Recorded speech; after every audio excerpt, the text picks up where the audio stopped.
कांग्रेस अध्यक्ष सोनिया गांधी से ईडी आज विशेष पूछताछ की तैयारी में है। नेशनल हेराल्ड केस से जुड़े मामले को लेकर सोनिया गांधी ईडी दफ्तर में है। ईडी के अतिरिक्त महानिदेशक मोनिका शर्मा के नेतृत्व में 3 चरणों में सोनिया गांधी के साथ पूछताछ की जाएगी। दस्तावेज दिखाकर भी पूछताछ होगी। सोनिया गांधी के कहने पर उन्हें बीच बीच में आराम भी दिया जा सकता है। पहले चरण में 7 व्यक्तिगत सवाल पूछे जाएंगे और उसके बाद यंग इंडिया को लेकर पूछताछ होगी। दूसरे चरण में एजेएल और कांग्रेस को लेकर भी सवाल जवाब होंगे। तीसरे चरण में सभी पहलुओं पर गहनता से पूछताछ होगी। वहीं ईडी की कार्रवाई के विरोध में कांग्रेस कार्यकर्ता सड़कों पर आ गए हैं। देश भर में विरोध प्रदर्शन किए जा रहे हैं।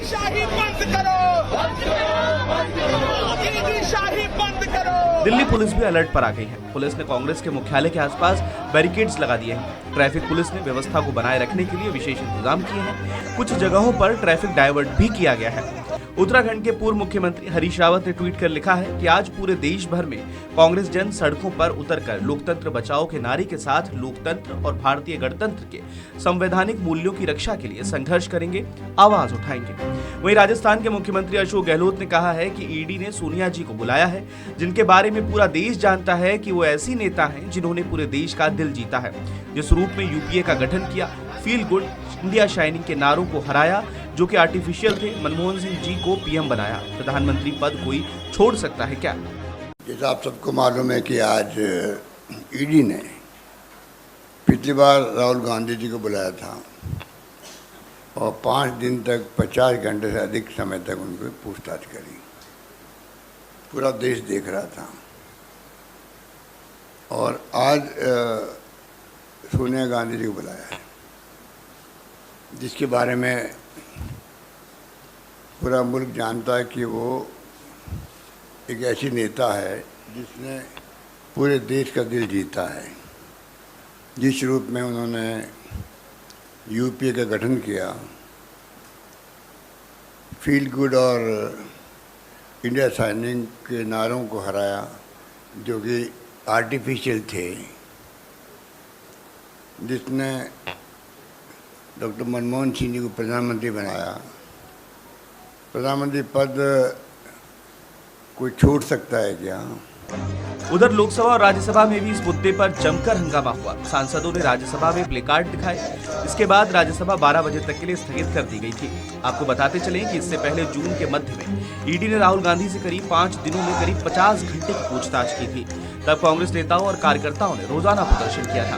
इस दौरान पार्टी के बड़े नेताओं ने गिरफ्तारियां भी दी थी। सोनिया गांधी को भी जून में समन किया गया था, लेकिन खराब सेहत का हवाला देकर उन्होंने करीब आगे की तारीख मांगी थी। अब सोनिया गांधी से ईडी की पूछताछ के समय एक बार फिर कांग्रेस शक्ति प्रदर्शन कर जहां यह संदेश देने की कोशिश करेगी कि मोदी सरकार कांग्रेस नेतृत्व को बेवजह परेशान कर रही है।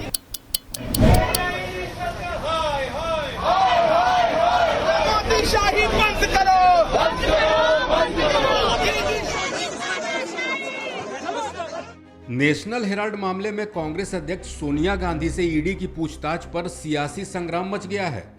दिल्ली में कांग्रेस मुख्यालय के बाहर पार्टी के कार्यकर्ताओं ने धरना प्रदर्शन किया और केंद्र सरकार के खिलाफ नारेबाजी भी की।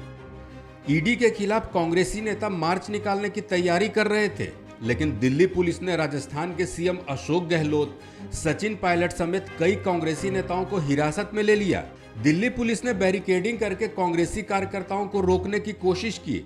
बाद में उन्हें हिरासत में लिया गया। इसके पहले राजस्थान के सीएम अशोक गहलोत ने केंद्र सरकार पर जोरदार हमला बोला। अशोक गहलोत ने कहा कि कांग्रेस अध्यक्ष सोनिया गांधी की उम्र 70 साल है, फिर भी उन्हें परेशान किया जा रहा है। आग्रह करने की आवश्यकता नहीं होनी चाहिए थी। जो उनकी पर्सनैलिटी, जो उनको आ रहा है एक, और जो 70+ एज है उनकी, उसमें मतलब ईडी खुद को कहना चाहिए हम करा के पूछताछ करेंगे आपको। मेरा मानना। अशोक गहलोत ने केंद्र सरकार और बीजेपी पर गंभीर आरोप लगाए। उन्होंने कहा कि ईडी सरकार बनाने और गिराने का हथियार बन गया है। उन्होंने बीजेपी पर सरकार गिराने का आरोप लगाया। गहलोत ने कहा कि बीजेपी सरकार गिराकर गर्व महसूस करती है। बीजेपी विपक्ष मुक्त भारत बनाने का सपना देख रही है। सोनिया गांधी के साथ जिस तरह का बर्ताव हो रहा है वो शर्मनाक है। पहले भी कहा, एक बार मेरी इच्छा उनसे मिलने की। मैं चाहता हूँ एक बार मैं ईडी के डायरेक्टर साहब से, उनकी बहुत तारीफ सुन रखी मैंने, सीबीआई के डायरेक्टर साहब से और चेयरमैन CBDT, इनसे मैं मिलूं और देशवासियों में क्या माहौल है इनके प्रति। तीनों एजेंसियाँ जो है बहुत ही हमारी प्रीमियर एजेंसियाँ हैं ये, तो कम से कम लोगों में क्या धारणा बन रही है, इनके ऊपर से दबाव है और दबाव के हिसाब से शॉर्टकट चल रहे हैं लोग। रेड करनी हो, तंग करना हो, पूछताछ करनी, राहुल गांधी जी से की थी 10 घंटे 50 घंटे पूछताछ करी, ये पहली बार ऐसा हो रहा है। बताते चले कि नेशनल हेराल्ड मामले में ईडी सोनिया गांधी से पूछताछ कर रही है। गुरुवार की दोपहर 12 बजे के बाद सोनिया गांधी से पूछताछ शुरू हुई। सोनिया गांधी के साथ राहुल गांधी और प्रियंका गांधी वाड्रा भी ईडी के ऑफिस पहुंचे। दूसरी तरफ पूछताछ को लेकर कांग्रेस के नेता और कार्यकर्ता सड़कों पर उतर आए। इन सब के बीच राजस्थान के सीएम अशोक गहलोत ने ईडी और बीजेपी पर गंभीर आरोप भी लगाए। देश के 15वें राष्ट्रपति के नाम का फैसला आज होने वाला है। राष्ट्रपति पद के लिए एनडीए की कैंडिडेट द्रौपदी मुर्मू और विपक्षी दलों के साझा उम्मीदवार यशवंत सिन्हा में किसकी जीत होगी, इसका सभी को इंतजार है। गुरुवार की सुबह 11 बजे राष्ट्रपति चुनाव के बाद मतगणना शुरू हुई। माना जा रहा है कि शाम 4 बजे तक नतीजों की घोषणा हो जाएगी। इस बार राष्ट्रपति चुनाव में 99% से ज्यादा मतदान हुआ था। मतदान के दौरान क्रॉस वोटिंग भी हुई थी। एनडीए उम्मीदवार द्रौपदी मुर्मू की जीत को लेकर बीजेपी पूरी तरह निश्चिंत है। बीजेपी ने जीत की तैयारियां भी शुरू कर दी है। बीजेपी को यकीन है कि द्रौपदी मुर्मू विपक्ष के उम्मीदवार यशवंत सिन्हा को हरा देंगी। दूसरी तरफ विपक्ष का दावा है कि उनके उम्मीदवार यशवंत सिन्हा भी कड़ी टक्कर देंगे। आंकड़ों को देखें तो बहुमत का नंबर 5,43,216 है। एनडीए के पास कुल 5,33,751 वोट हैं। विपक्ष के खाते में 3,60,362 वोट हैं। माना जा रहा है कि द्रौपदी मुर्मू राष्ट्रपति चुनाव जीत सकती हैं, क्योंकि उन्हें BJD, Akali Dal, BSP, TDP समेत कई दलों का समर्थन मिला है। शिवसेना के कई विधायकों ने भी द्रौपदी मुर्मू को समर्थन दिया है। चुनाव में 44 पार्टियों ने द्रौपदी मुर्मू को समर्थन दिया, जबकि यशवंत सिन्हा के साथ 34 पार्टियां थी। कई पार्टी के विधायकों ने क्रॉस वोटिंग भी की है, जिससे चुनाव दिलचस्प हो गया है। एनडीए की राष्ट्रपति पद के उम्मीदवार द्रौपदी मुर्मू के भाई तारिन सेन टुडू ने कहा है कि हमारे गांव में खुशी का माहौल है।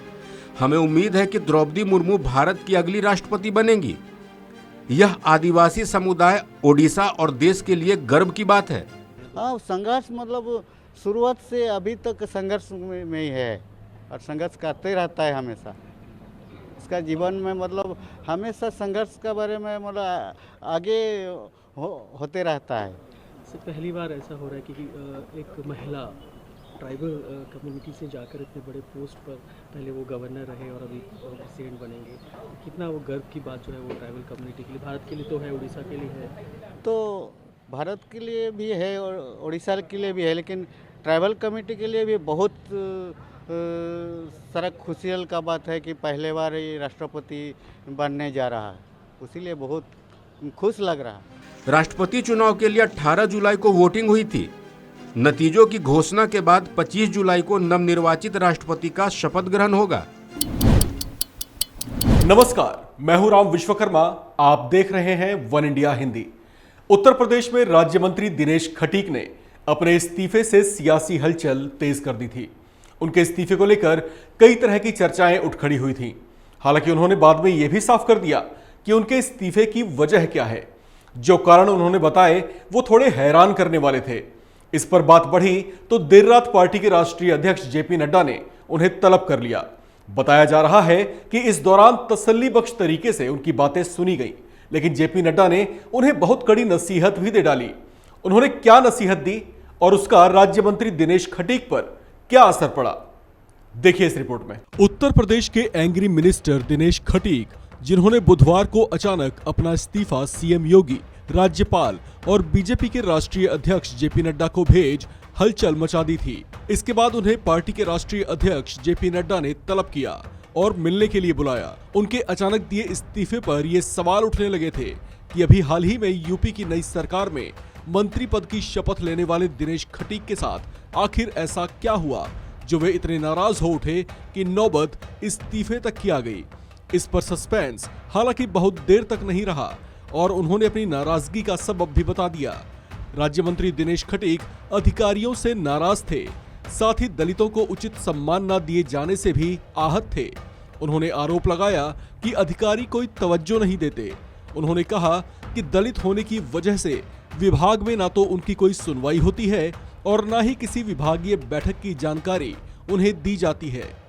इस बात से वे इतने आहत दिखे कि उन्होंने खुलकर अपनी नाराजगी का इजहार किया। उन्होंने कहा कि मंत्री होने के नाते उन्हें एक गाड़ी दे दी गई है। साथ ही उन्होंने ट्रांसफर के मामलों में भ्रष्टाचार का आरोप भी लगाया। उनकी इस नाराजगी को लेकर पार्टी के राष्ट्रीय अध्यक्ष जेपी नड्डा ने उन्हें बुधवार को ही देर रात तलब किया। सूत्रों के मुताबिक ये मुलाकात नड्डा के आवास पर ही हुई। चर्चा है कि इस दौरान यूपी के सियासी हालात को लेकर दोनों नेताओं के बीच बातचीत हुई।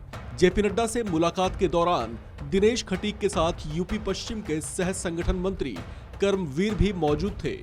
बताया जा रहा है कि जेपी नड्डा ने उनकी सारी बातें सुनने के बाद सभी शिकायतें जल्द सुलझाने का आश्वासन दिया, लेकिन साथ ही खटीक को कड़ा निर्देश भी दिया गया कि वे पार्टी से जुड़े मामलों को पार्टी फोरम में ही उठाएं। आपको बता दें कि यूपी सरकार में राज्य मंत्री दिनेश खटीक एक दलित नेता के तौर पर अच्छी पहचान रखते हैं।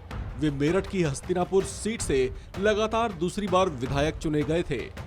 दिनेश खटीक को योगी सरकार के दूसरे कार्यकाल में भी राज्य मंत्री बनाया गया है।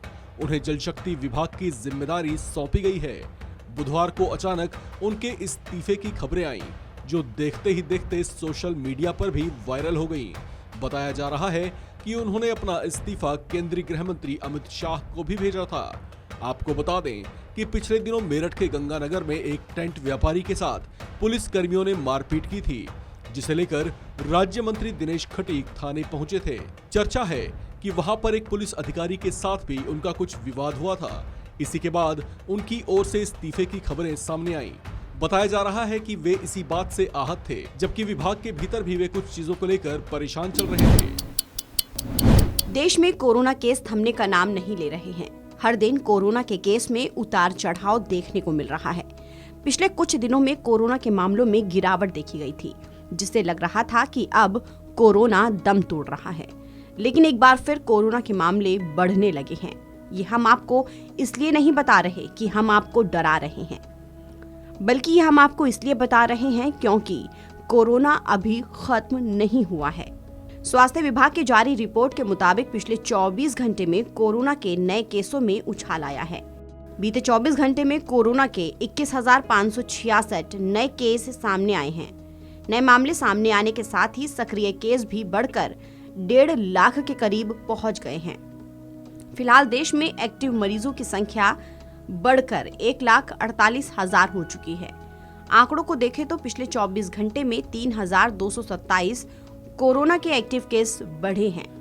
कोरोना के नए मामले सामने आने के बाद देश में कोरोना संक्रमितों की संख्या बढ़कर 4,38,25,185 हो गई है। एक्टिव मरीजों की संख्या संक्रमण के कुल मामलों का 0.34% है, जबकि कोविड-19 से स्वस्थ होने की राष्ट्रीय दर 98.46% है। स्वास्थ्य मंत्रालय के जारी आंकड़ों के मुताबिक पिछले 24 घंटे में कोरोना से 45 लोगों की मौत हो गई है। इन्हें मिलाकर अब तक देश में 5,25,870 लोगों की मौत कोरोना से हो चुकी है। अच्छी बात यह है कि कोरोना से ठीक होने वाले मरीजों की संख्या में भी इजाफा हो रहा है। पिछले 24 घंटे में 18,294 मरीज कोरोना को मात देकर ठीक हुए हैं, जिसके बाद देश में कोरोना से ठीक होने वाले मरीजों की संख्या बढ़कर 4,31,50,434 हो गई है। डेली पॉजिटिविटी रेट की बात करें तो ये 4.25% तक पहुंच गई है। देशव्यापी कोविड-19 रोधी टीकाकरण अभियान के तहत अभी तक 200,91 लाख से भी ज्यादा खुराक लोगों को दी जा चुकी है। महामारी से जूझते हुए 200 करोड़ का टीकाकरण की उपलब्धि को हासिल करने पर दुनिया भर में भारत की तारीफ हो रही है। टॉप 5 राज्यों की बात करें तो कोरोना के सबसे ज्यादा मामले केरल, पश्चिम बंगाल, महाराष्ट्र, कर्नाटक और तमिलनाडु से सामने आ रहे हैं। केरल में बढ़ता कोरोना लोगों की परेशानी बढ़ा रहा है। पिछले 24 घंटे में केरल से 2,667 नए कोरोना केस दर्ज किए गए हैं। वहीं इस दौरान 17 लोगों की मौत कोरोना से हुई है। केरल के बाद कोरोना के सबसे ज्यादा मामले पश्चिम बंगाल से सामने आए हैं। पश्चिम बंगाल से कोरोना के 2455 मामले दर्ज किए गए हैं। गनीमत ये रही कि इस दौरान कोरोना से एक भी मौत दर्ज नहीं की गई। हालांकि एक्टिव मरीजों की संख्या 20,27,312 है। तो वहीं महाराष्ट्र से 2,325 कोरोना के नए केस दर्ज किए गए। बता दें कि जब से कोरोना महामारी ने भारत में दस्तक दी है, तब से कोरोना से सबसे ज्यादा करीब 1.5 लाख मौतें महाराष्ट्र में हुई है। हालांकि पिछले 24 घंटे में कोरोना से 7 मरीजों की मौत दर्ज की गई है। तमिलनाडु में 2,116 और कर्नाटक में 1,478 कोरोना के नए मरीज सामने आए हैं। जिस तरह से कोरोना के मामले बढ़ रहे हैं, उससे राज्य सरकार की चिंता बढ़ गई है।